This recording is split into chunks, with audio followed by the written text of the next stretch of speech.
अस्सलाम वालेकुम दोस्तों। पिछली वीडियो में हमने बात की थी कि कैसे सोशल मीडिया का बेतहाशा, अनकंट्रोल्ड और रैंडम इस्तेमाल आपकी कामयाबी में रुकावटें पैदा कर सकता है। दोस्तों, आज की वीडियो में हम बात करेंगे कि कैसे हम सोशल मीडिया का मिनिमम यूजेज करें और जितना सोशल मीडिया डिजर्व करता है सिर्फ उतना ही वक्त हम सोशल मीडिया को दें। दोस्तों, इससे पहले कि मैं उन टिप्स पे, उन स्ट्रेटजीज पे और उन मेथोडोलॉजीज और टेक्निक्स पे आ जाऊं जिसके जरिए से आप सोशल मीडिया को अपने कंट्रोल में ले लेते हैं, उससे पहले मैं कुरान की एक आयत का हवाला देना चाहूंगा। दोस्तों, कुरान में एक बहुत ही खूबसूरत सूरत है, एक चैप्टर है जिसका नाम है सूरतुल जुमा।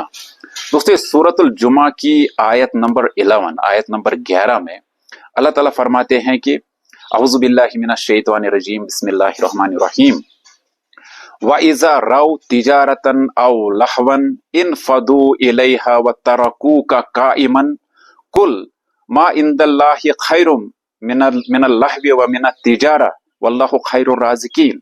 दोस्तों, ये आयत मदीना में नाजिल होती है और इस आयत का कॉन्टेक्स्ट ये है कि अल्लाह के नबी सल्लल्लाहु अलैहि वसल्लम जुम्मा का खुतबा दे रहे होते हैं और खुतबे के दौरान ही मुल्क शाम से एक कारवान आता है और वो कारवान जब मदीना से गुजरता है तो वो ड्रम्स के साथ होता है, यानी ड्रम्स बजाए जाते हैं।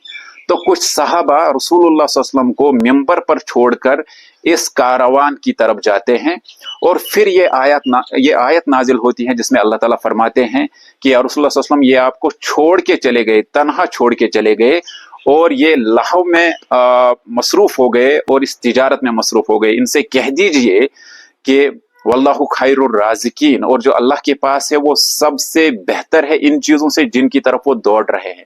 दोस्तों, आपको पता है वो कारवां क्या था? वो डिस्ट्रैक्शन था, वो प्रोक्रास्टिनेशन था।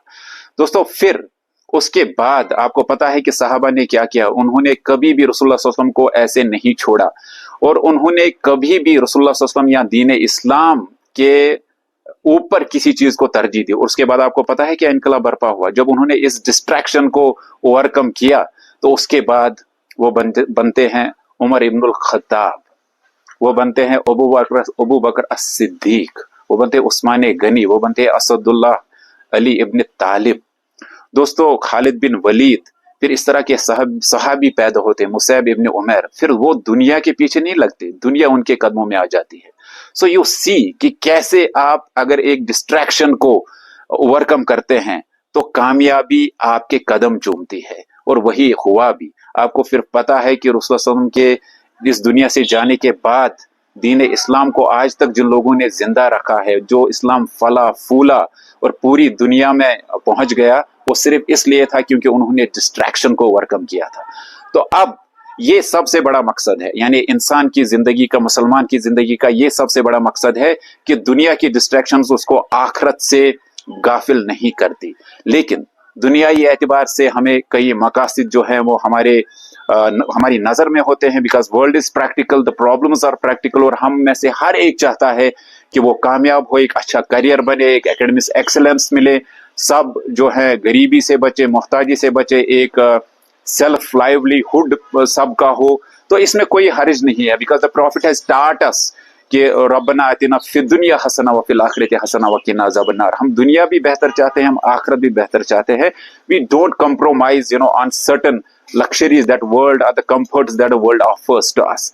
दोस्तों, अब हम आते हैं कि अब आपने बहुत सारे अहदाफ रखे हैं। कोई, जैसा मैंने पिछली वीडियो में बताया, कि कोई नीट के लिए प्रिपेयर कर रहा है, कोई इंजीनियरिंग के लिए प्रिपेयर कर रहा है, कोई एडमिनिस्ट्रेटिव सर्विस के लिए प्रिपेयर कर रहा है, कोई PhD, JRF, SRF, net, set, जितने भी एग्जाम्स है, चार्टर्ड अकाउंटेंट्स, जितने भी एग्जाम्स हैं, उनके लिए हर एक चाहता है कि मैं अपने मकसद को पालूं, ये अचीव करूं, ये अकम्पलिश करूं।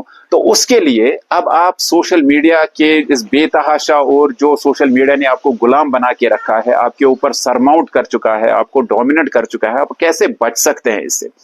तो मैंने कुछ टिप्स रखी है, हो सकता है इनके ऊपर भी इंप्रूव करने की जरूरत हो, लेकिन अपने एतबार से जो मुझे लगा मैं चाहता हूं कि मैं आपसे शेयर करूं। तो सबसे पहली चीज जो दोस्तों है वो है कि जब आपका गोल ही डिस्ट्रैक्शन से बड़ा हो, यानी कोई चीज आपको डिस्ट्रैक्ट करती है। मैं आपको जल्दी जल्द से कुछ बता देता हूं। जब हमारे पास इस तरह की टेक्नोलॉजी नहीं थी तो हमारी डिस्ट्रैक्शंस क्या हुआ करती थी। जब हम पढ़ाई किया करते थे तो बाहर से कोई दोस्त सीटी बजाता था, वो बोलता था कि चलो क्रिकेट खेलते हैं, कुछ और चीजें करते हैं, कुछ एंजॉय करते हैं।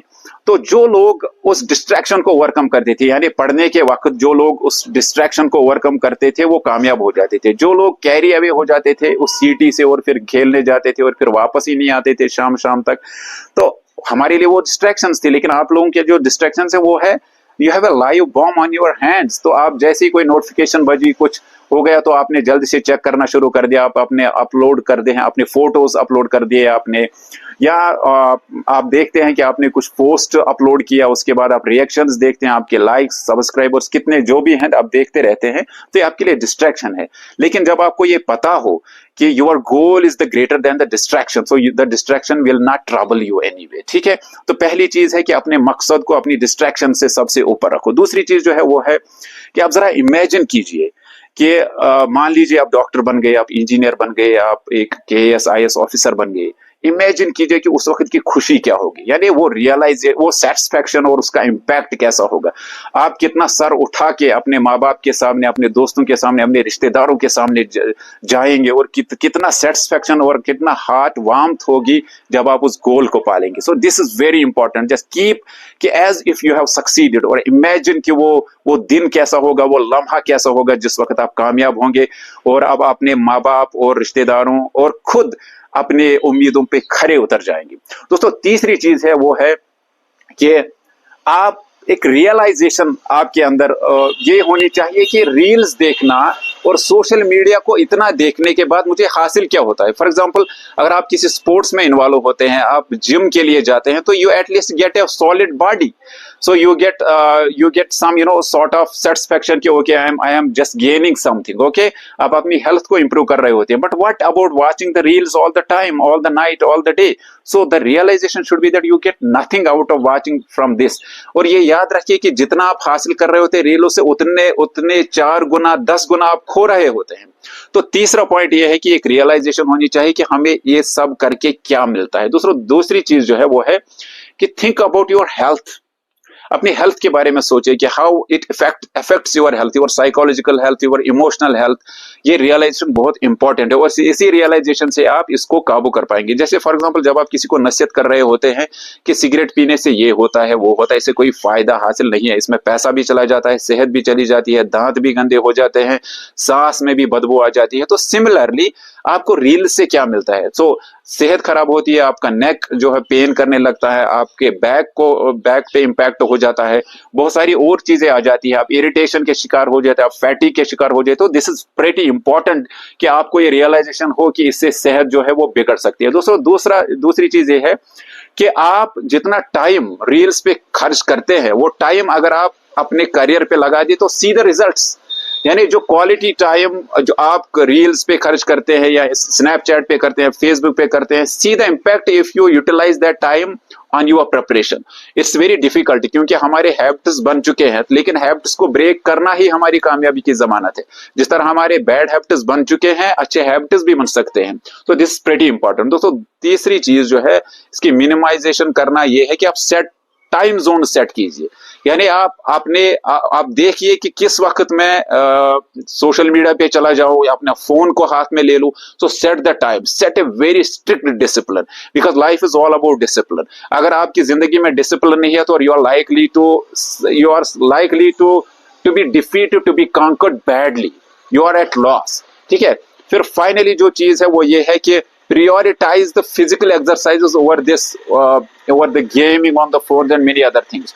तो मैं चाहता हूं कि आप पहले ये चीज मुतय्यन कर ले कि मेरा मकसद क्या है, मेरा हदफ क्या है, फिर उसमें जो भी रुकावटें बनती है ना उन सब रुकावटों को ओवरकम कीजिए। जैसे हम नमाज में जब चले जाते हैं ना तो उसमें हम एक चीज जरूर देखते हैं, वो ये है कि क्या हमारा खुशू है, खुजू है। और यही अल्लाह ने भी फरमाया कि अगर आपकी नमाजों में खुशू और खुजू नहीं है तो मुझे आपकी नमाज की कोई जरूरत नहीं है, that it becomes merely an exercise. So similarly जब आपका हदफ है, आपका गोल है, आपका मकसद है, तो फिर जो भी डिस्ट्रैक्शंस होंगे खासकर जिसमें मोबाइल फोन का जिक्र आज जो हमने किया सही तौर पे, वो ये था कि ये मोबाइल फोन इतना खतरनाक वेपन बन चुका है डिस्ट्रैक्शन का कि आपको पता ही नहीं चलता कि अब घंटों खर्च कर देते हैं और एक क्वालिटी टाइम आप इस पे जाया कर देते हैं। तो इस वीडियो की बिना पर अगर कुछ और भी आप सजेस्ट करना चाहेंगे, किसी और चीज पे भी वीडियो बनानी होगी मुझे या इस पे इम्प्रूव करना होगा, तो मुझे लाजमी बताएं and support me. Thank you very much.